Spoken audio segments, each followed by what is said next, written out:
Say, kids, what time is it? It's kind of like watching TV, but, in your car. 104.7 The Cave is Springfield's pure classic rock. Mike the Intern, Jay Stevens in the studio.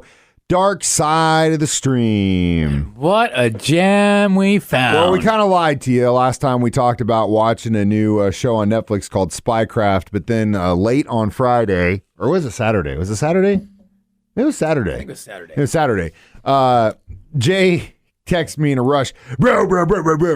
Operation Odessa. You need to watch it. Operation Odessa on Netflix. So a hidden gem. Anytime Jay says it, he's definitely proven himself to me that if he says watch it, I watch it because it's either going to be good or it's going to be some really disturbing stuff. I kind of tread lightly. But Operation Odessa, I read what it was about, and I knew that there wasn't going to be some weird sex stuff in it. So I was like, okay, we're good. And as soon as it starts, Bro. I mean, like within like 10 seconds of the documentary, Scorpions. when the chain starts playing, and I'm like, okay, I can just see Jay sitting there at home in his track pants. He's on the couch. He's playing poker. He's not even really paying attention to it. Like, there's already been something that's crazy that's happened. He's still not even paying attention. Soon as Winds of Change starts, he's like, what? Stop What the hell's happening here? I got to. What the hell's going on here? Speedboats, chicks, 80s. Bro. Holy Miami, let's go. Let's go. So Operation Odessa is actually the name of a covert FBI, DEA, CIA operation, pretty much every law enforcement that was in Miami at the time, looking into a bunch of different aspects of not only the South American drug trade, but also how it was getting into the country and through certain individuals, the mafia, and later on, a bunch of other things were involved. But it tells the story of three different individuals. And I think over the next couple breaks, let's just kind of focus in on each guy. So there is a main guy here. I kind of think there was a main guy. Tarzan. Yeah, Tarzan. And he's a Russian dude, and he comes to New York in the early 80s and basically starts working with the Gambino family as an enforcer. One day he wakes up, and his good buddy's gotten shot. And he thinks, holy crap, this dude's heavy. And if he can get killed, I can get killed. So he goes back to the family, and this is surprising as hell they let him do this. But he's like, look, I don't want to get killed. I want to go somewhere else. And they said, well, why don't you go down and be our guy in Miami? So he goes down there with all the money he made in New York and opens a strip club named Porky's. Which ironically was in another documentary I was watching, the McMillions documentary, that they talk about some of the same characters in that as well. That was all kind of tied together. Wait a minute, that's right. Yeah. That one guy was one of the winners. That one guy was one of the guys, yeah. Wasn't it? Yep. There's another guy. If you watch it, there's another guy that talks, and he was in that McMillions documentary. Anyway, it was all going through Porky's. It was all the same. God, it just shows you all that black market stuff that was going on in Miami, dude. And so Tarzan, strip club, party place. He's just like the guy. He's a Russian dude. And so he becomes like the guy in Miami where basically it's like, you want drugs? Call Tarzan. Yeah. You want a chick? Call Tarzan. You want someone killed? Call Tarzan. Now, the thing about Tarzan is he wasn't the guy that would do this. He was the guy that he made guys meet. And that's it. Now, you could say, well, did he really do anything wrong? Right, well, in the eyes of the FBI, yes, because if you're aiding and abetting the furtherance of an illegal, whatever that law is, that's part of that thing. Is like Tarzan swang the gray line. Dude, Tarzan is probably still swinging the gray line from Moscow. I mean, and it's so crazy. Hey, he looked like a fun guy to party with, man. So basically, they get dude. But Jay and I both agree. Like, if we ever find ourselves in Moscow, I'm calling Tarzan and be like, hey man, let's party. So he's like the guy to get stuff, and it starts off early on where he actually meets his partner through Vanilla Ice. Right. And his partner is this guy who deals in exotic cars, and he has a marina in Miami who actually a lot of expensive boats are at. Vanilla Ice is one of them. Gloria Estefan was another. There were a bunch of other people, and along with the drug cartel who were buying cigar boats from this dude and running cocaine into the country. Next break, we'll get into what that guy, how his one all of a sudden stretched his business plan. It's just like, it's like a great example of how far can we take this? Yes. And they took it Can you get me a Ferrari? Can you import me a Lamborghini? Sure, I can import you a Lamborghini. How about 200 Yeah. motorcycles from Russia? Yeah, I can do that for you. We can get that. What else can you get? And we'll find out what else you can get in Russia. Say, kids, what time is it? It's kind of like watching TV, but in your car. Mike, the intern, Jay Stevens, back in the studio, Dark Side of the Stream on 104.7 The Cave. Having a really fun time talking about this documentary, Operation Odessa. So let's set the tone for this next break. It was in the early 90s, 1990 to be exact, the fall of the Soviet Union. And they basically say in this documentary that if you knew the right people in Russia, you could literally get whatever it is you want because A, no one was making any money. Yeah. B, no one was running the show. So it was just all these like pseudo power individuals that had all the, like, because I mean, the arms race went literally right up into the day it fell. So you think about the Russia and the United States just doing arms races. They were spending money on high-tech gear, but then all of a sudden when it crumbled, they still have all this gear, but it's just sitting there. And this dude, Juan, was like, yeah, I'll get you fast boats. Yeah, I'll get you Ferraris. Yeah, I'll get you motorcycles.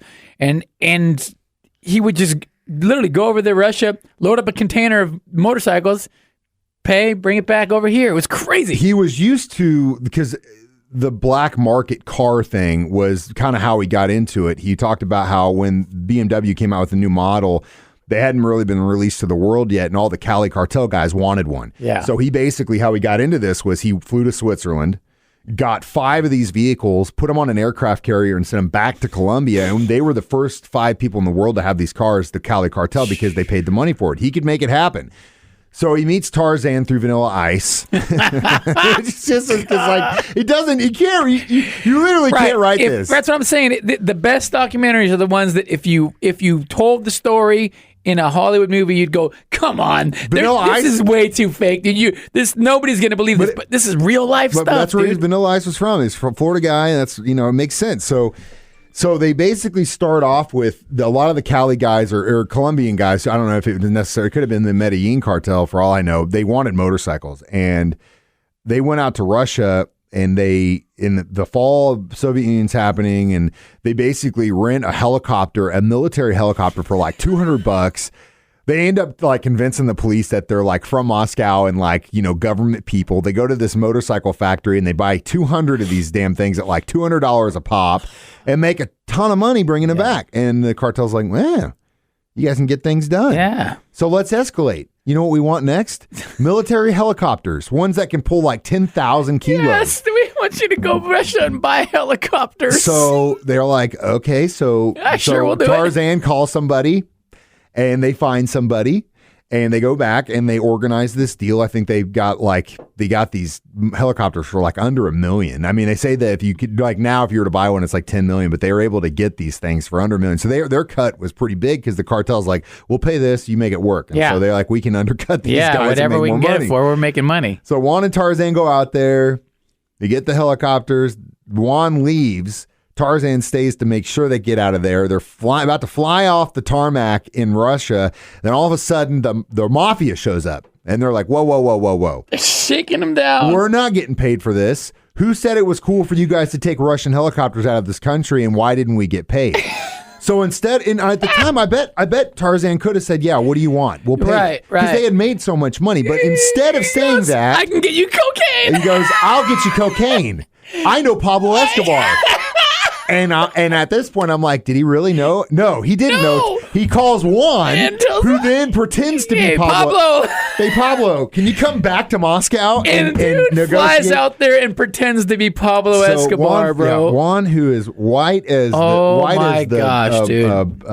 dressing or a wedding gown. You can't make this up. He did not look anything story, like Pablo Escobar at all. He sits in the room with these like hardcore mafia dudes who are basically running the show in Russia now.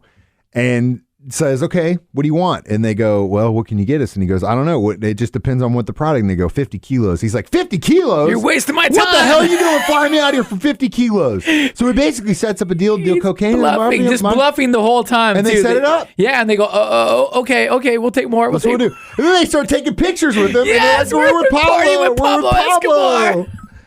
It's so amazing. So then So they get the helicopters. They sell the helicopters cartel. They get them back here. They get them to the cartel. And wow. then the next thing they want is a nuclear submarine. Can you get us a submarine? The thing that blows my mind is like, even now, like the way Tarzan tells the story, he's like, so I just called this dude I knew in St. Petersburg and he goes, okay, give me a couple days. And he calls back like 2 days later. He's like, so do you want one with missiles or one without missiles?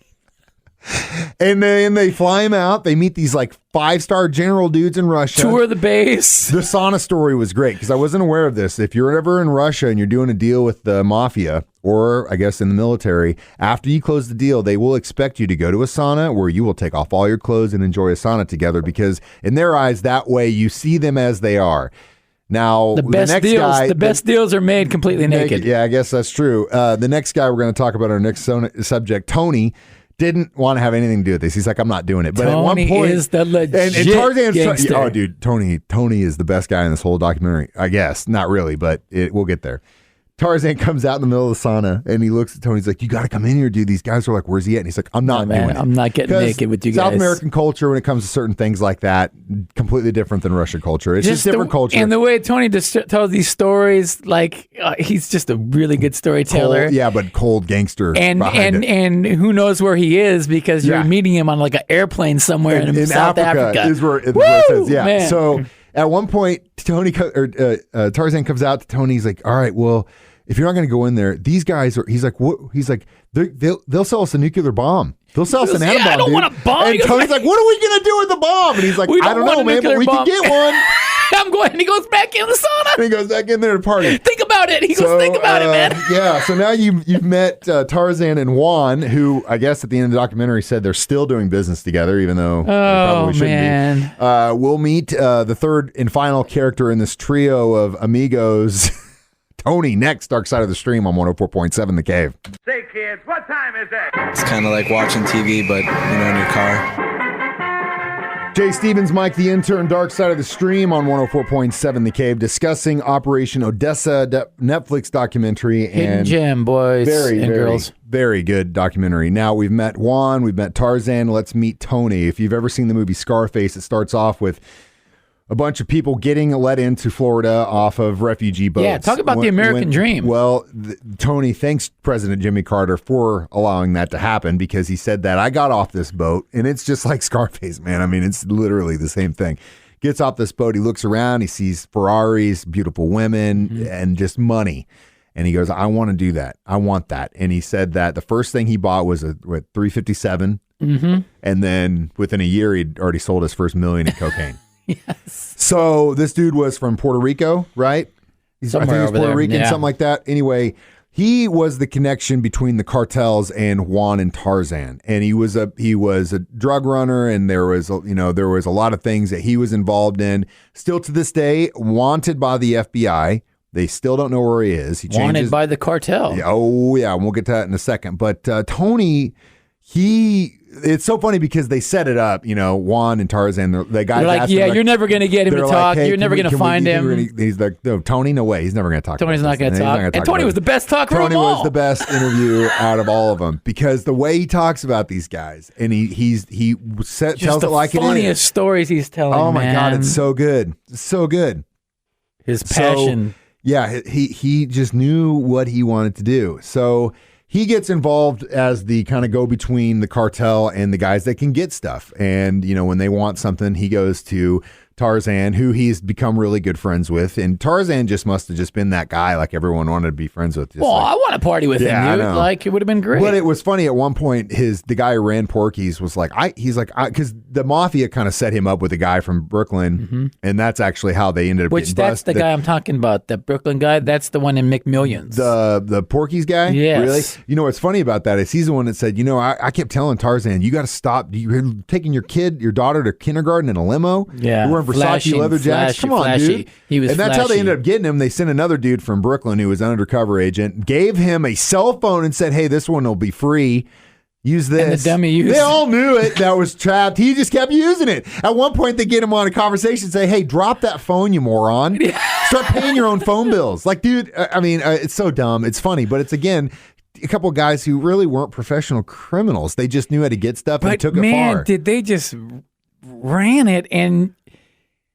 Like, really a lot of luck had to play involved. Oh God, yeah. A lot of just right place, right time, and to basically skirt off of everything. Like, amazing, man, amazing. So they get back. They get back to Russia. They're negotiating this deal, and Tony's coming back to the cartel. And at first, it starts off with like, "Hey, we want a sub," and he's like, "What?" And they're like, "Well, how much would something like that cost?" And he goes, "I don't know, $50 million." And so that's kind of how it starts. They negotiate down. I think he ends up at 35 something, million. yeah, somewhere like that. The three of them go out to Russia. They go out to this military base. Again, this just gives you an idea of how like no one was running the show in Russia at the time before, or the Soviet Union. They are allowed onto the military base with these generals. They're able to go into the submarine, go down, check out all the defense systems, all the stuff that works on it, how you deal with it, all that stuff. They get done, they get out, and Tony's like, they're going to want evidence. We need pictures. And Tarzan's like, what? We're and they're pushing our luck now. And he's like, Tarzan had this camera. He's taking pictures all the time. So he goes back to the captain of the boat or the general, and he's like, hey, they want proof. And he goes, you're not taking photos. That's not happening. And I don't know I don't remember how he convinced them. I think he did something. Said that we have to. Oh, no. He gave him $200. Oh, that's right. He gave him $200. That's what he did. He goes, so I thought a minute. I was like, I'll give you $200. He's like, these guys are making $20, $30 a month. I gave him $200. He's like, okay, let's do it. So they take all these pictures on this, with these subs on a Russian naval base. And the funny thing is, like Tarzan, this is how careless these guys were. They said he had these pictures developed on his desk in just hanging Florida. on his desk. It's like you can look down there. He's standing there with the Russian general in front of a sub. It's just amazing, so man. they go back to the cartel like, it's a done deal. We can do this. We need to get payment. So here's where Tony comes in. I guess he kind of smelled three payments of $10 million, right? Well, this is before that because he kind of knew what was coming. He could tell that they were closing. Oh yeah.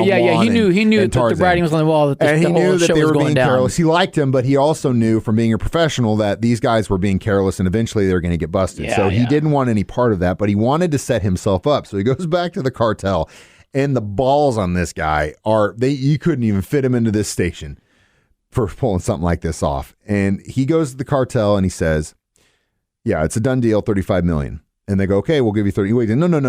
Don't give me $35 million now, just so that we don't have to move that kind of money, whatever. You give me $10 million now. In 2 weeks, give me another $10 million. 10 weeks, give me another $10 million. And I said, okay, great. They give him $10 million and he just vanishes. Knowing full well that he wasn't going to come back. Runs to Switzerland. Tells his buddy here. Goes into it. Yeah, the Amsterdam thing. He calls his buddy. He's like, hey, I need you to come. I need to stay replaced. I need your garage. He comes in. Said he had what, 10 grand laying on the table. On the counter. He said, and he goes, here's what I want you to do. Pack your bags, take your girl, and disappear for 2 weeks. Go on vacation. Everything's cool. You'll have another $10,000 I just don't want to see your face. Yeah, I don't want to see your face. I don't want to see you. I don't want to. And I love how he says after all this is done, he's like, you know what $10 million looks like? A lot. That's a lot of paper. A lot of paper. And I can't believe he got it into the country. So anyway, amazing, dude. Gets it in there, and then he said the first thing he did was made a drink. And I was like, I could see it in his eyes, like the crushing amount of stress dude and is pressure. Hiding from the cartel and the FBI at this point. Kill him. In the meantime, they have contacted Juan and Tarzan. Juan, like, where's your buddy? Boy? Where's your buddy? Take us to where his family lives. All this stuff. And Juan's like, I'll do whatever I can. I don't know anything about this. We didn't tell him. We told him that we needed to do the deal, but we have nothing to do. We're not hiding, obviously, so we don't have your money. And they probably figured that out pretty quickly, but they wanted him to find him, and they're like, no, there's no way they're going to find him. Well, it's the balls on him again is to try and do it again. Yeah, he goes, well, wait, they're going to give us another $10 million. $10 million. I'm going to try to get that second $10 million. He puts a crew together, and he goes out there to try and sneak another $10 million and test them, and they're like calling him like, okay, we're going to do the drop. Where are you? And just to test him, he's like, I'm in this taxi that he's watching, and they just 20 guys just jump in the taxi, take it off, and he's like, okay, time to skedaddle, and he leaves. It was so funny at the end of his interview about how he goes, man, I spent that $10 million so fast. It makes you wonder what he's still into. So funny. Because he's got to be surviving somehow, and he's got a private jet, so he's not doing too bad for himself. Bro. We'll get to the lesson learned here, if there is one. Dark Side of the Stream next on 104.7 The Cave. Say, kids, what time is it? It's kind of like watching TV, but, in your car. Mike, the intern, Jay Stevens, the finale of our Dark Side of the Stream on 104.7 The Cave, talking about Operation Odessa. So eventually, Tony rips off the cartel for $10 million. The feds close in on Juan and Tarzan. They arrest Tarzan first after he drops his kid off at school.